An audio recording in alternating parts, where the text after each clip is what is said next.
Progression de l'activité économique dans l'espace UMOA, 7,1% par rapport en 2024 et 2023, ce qui ressort de la session ordinaire du Conseil des ministres de l'Union tenue à Lomé le vendredi dernier. Vous suivrez les détails.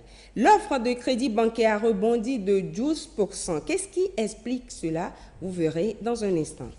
Vous suivrez également les efforts du Togo dans la lutte contre les flux financiers illicites. C'était les titres. Madame, Monsieur, bonsoir. Vous êtes au rendez-vous de l'actualité économique. Bienvenue. Ces dernières années, les activités économiques restent dynamiques dans l'espace UEMOA malgré un contexte international marqué par diverses crises. Le président du Conseil des ministres de l'UEMOA donne les raisons de cette croissance. Le bilan a été fait le vendredi dernier lors de la deuxième session ordinaire de l'année 2025.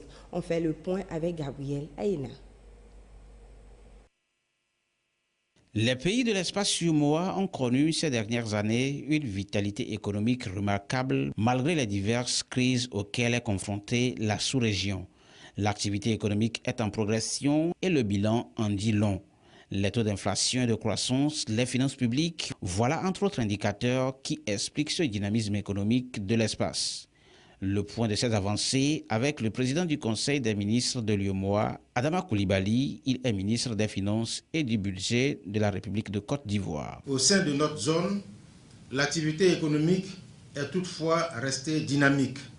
Le produit intérieur brut a augmenté de 7,1% en termes réels au premier trimestre 2025, après une hausse de 7,2% au quatrième trimestre de 2024. Pour l'ensemble de l'année 2025, le taux de croissance économique devrait atteindre 6,4% après 6,3% en 2024, sous l'impulsion de l'ensemble des secteurs d'activité, en particulier les secteurs manufacturiers et extractifs.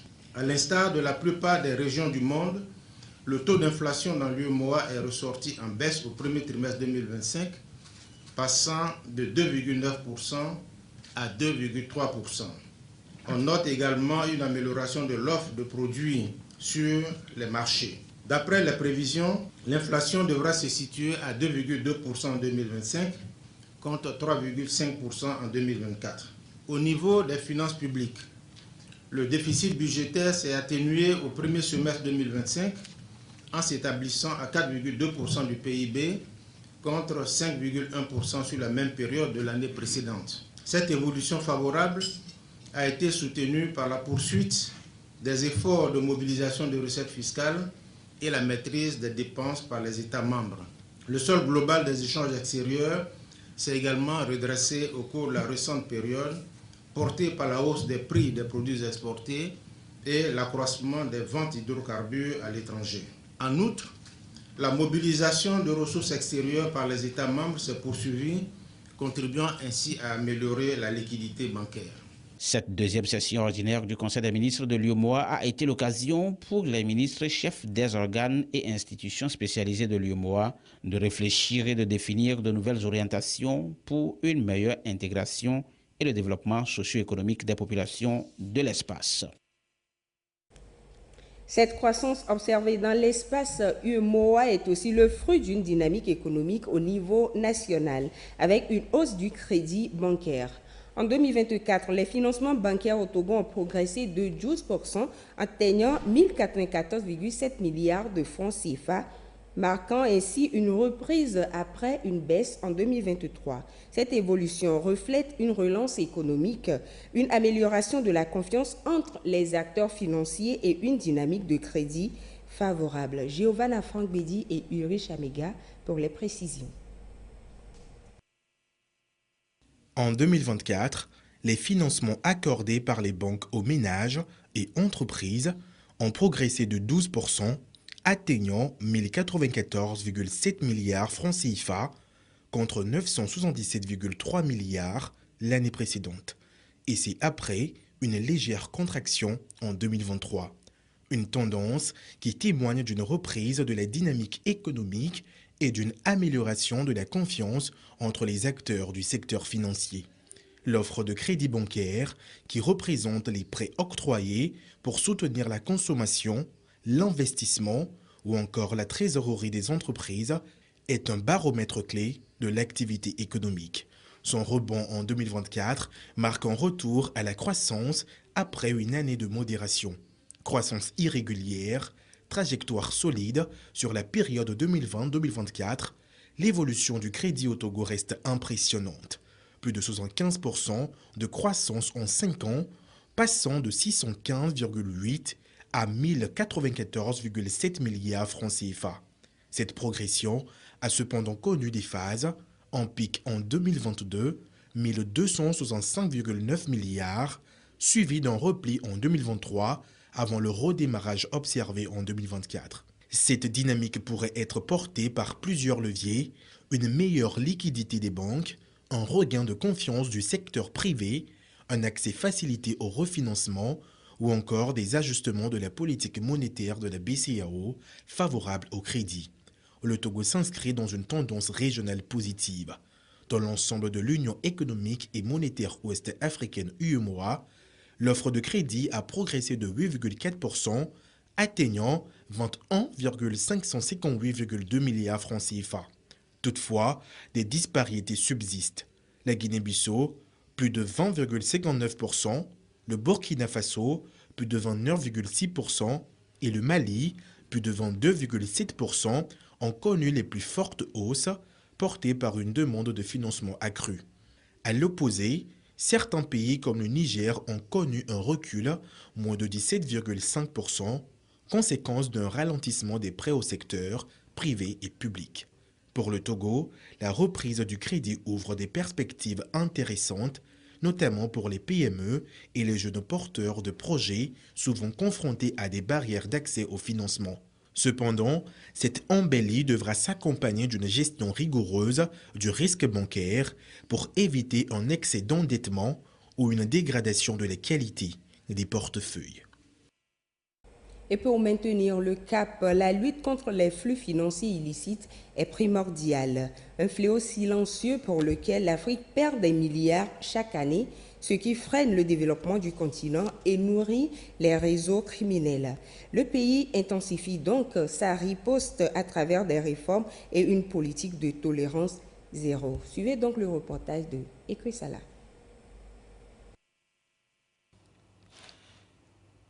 Selon les données de la Banque africaine de développement, les pertes annuelles liées aux flux financiers illicites sur le continent africain sont passées de 50 milliards de dollars par an en 2020 à près de 90 milliards de dollars en 2025. Cela représente environ 3,7% du PIB africain.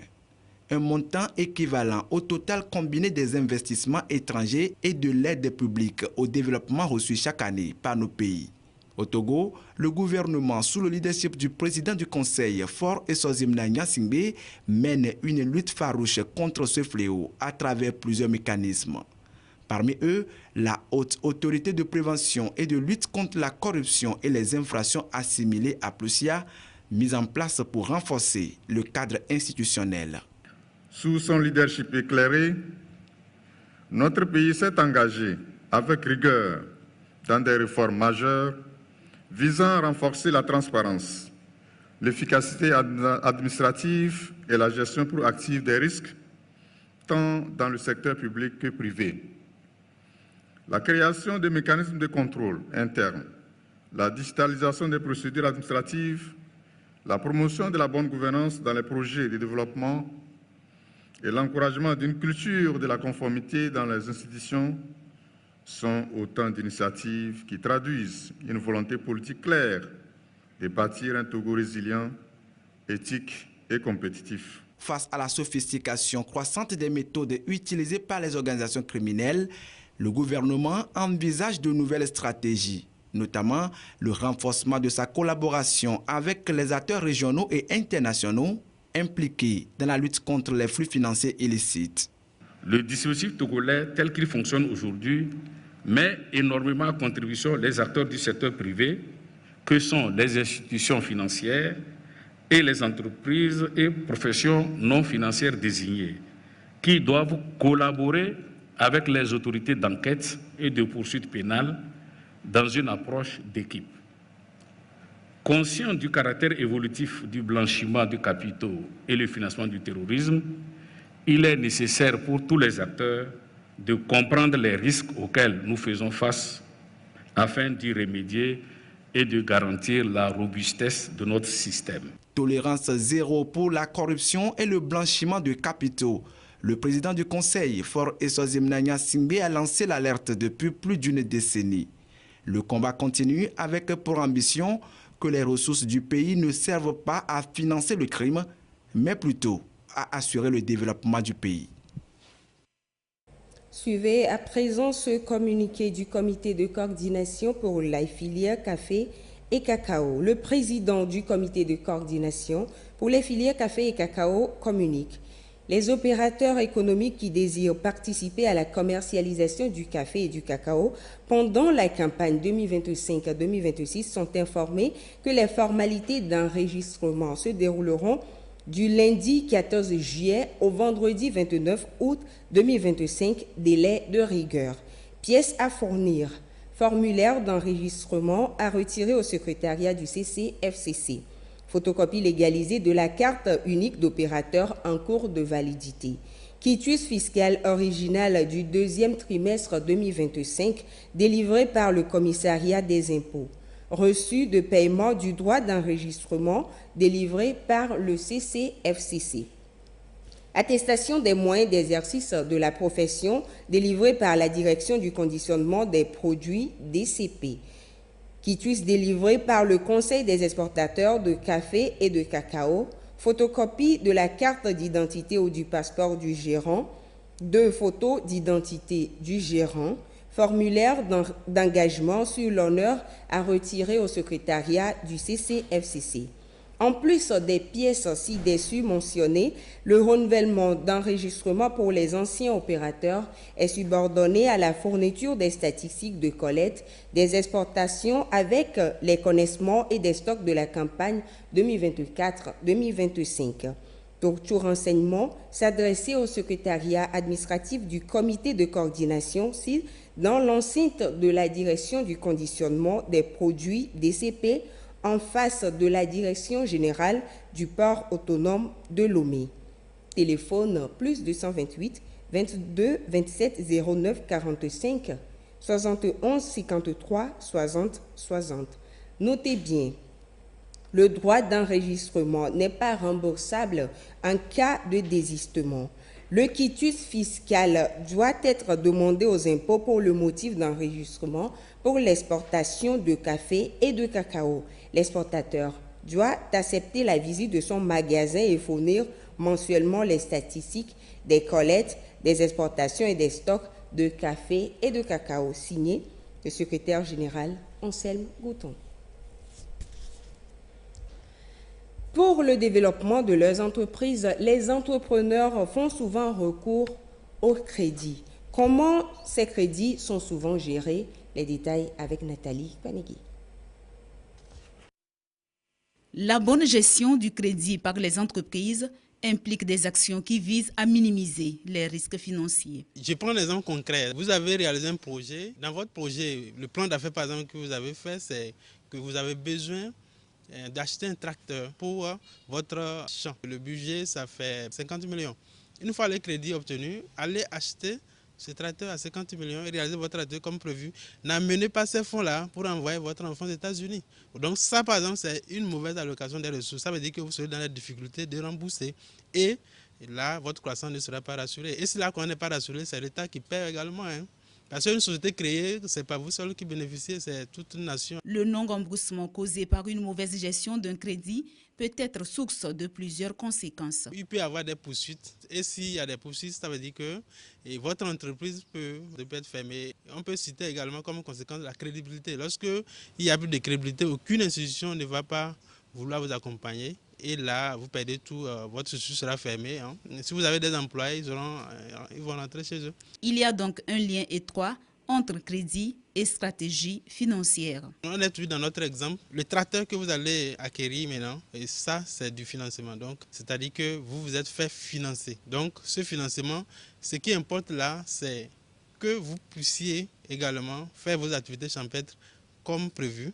afin de pouvoir vendre, avoir suffisamment de trésorerie disponible pour pouvoir rembourser. Le constat qui est fait, c'est que lorsqu'ils commencent par vendre, ils pensent que c'est leur bénéfice. Tout de suite, il peut s'acheter une voiture, alors qu'il ne sait pas encore combien il a gagné. Peut-être qu'il est en train de perdre sans savoir. Le suivi rigoureux des échéances de remboursement, l'optimisation des coûts de crédit, la gestion des risques associés aux emprunts et l'ajustement des flux de trésorerie sont nécessaires pour la maîtrise d'une bonne gestion du crédit. Suivons à présent les cours des devises de ce mardi 15 juillet 2025. L'euro 655,95 à l'achat comme à la vente. Le dollar américain s'établit à 558 à l'achat et 565 à la vente. Le yen japonais est de 3,770 à l'achat et 3,830 à la vente. La livre sterling 751,25 à l'achat et 758,25 à la vente. Le franc suisse est de 702,50 à l'achat et 708,50 à la vente. Le dollar canadien s'établit à 406,25 à l'achat et 413,25 à la vente. On finit avec le yuan chinois qui est de 77,500 à l'achat et 79 à la vente. Allons maintenant dans nos marchés pour vérifier les prix des céréales et du gari. Elie Agbanyadao nous y amène. Le prix des céréales et du gari sur les marchés de référence du Togo se présente comme suit. Dans la région maritime, le bol de maïs est à 700 francs. Dans les plateaux, il est entre 500 et 550 francs. Dans la centrale, le bol de maïs est à 550 francs. Il varie entre 550 et 700 francs à Kara. Et dans les savanes, il varie entre 550 et 650 francs, soit une moyenne nationale de 612 francs CFA. À présent, le prix du bol du sorgho. Il varie entre 900 et 1000 francs dans la maritime. Dans les plateaux, le bol du sorgho varie entre 650 et 700 francs. Dans la centrale, le bol de sorgho est entre 650 et 700 francs. Il est entre 750 et 900 francs dans la région de la Kara. Et dans les savanes, le bol de sorgho est entre 750 et 1000 francs avec une moyenne nationale de 793 francs CFA. Dans la région maritime, le bol du haricot est à 2200 francs. Dans les plateaux, il varie entre 1500 et 1600 francs. Il est à 2000 francs dans la centrale.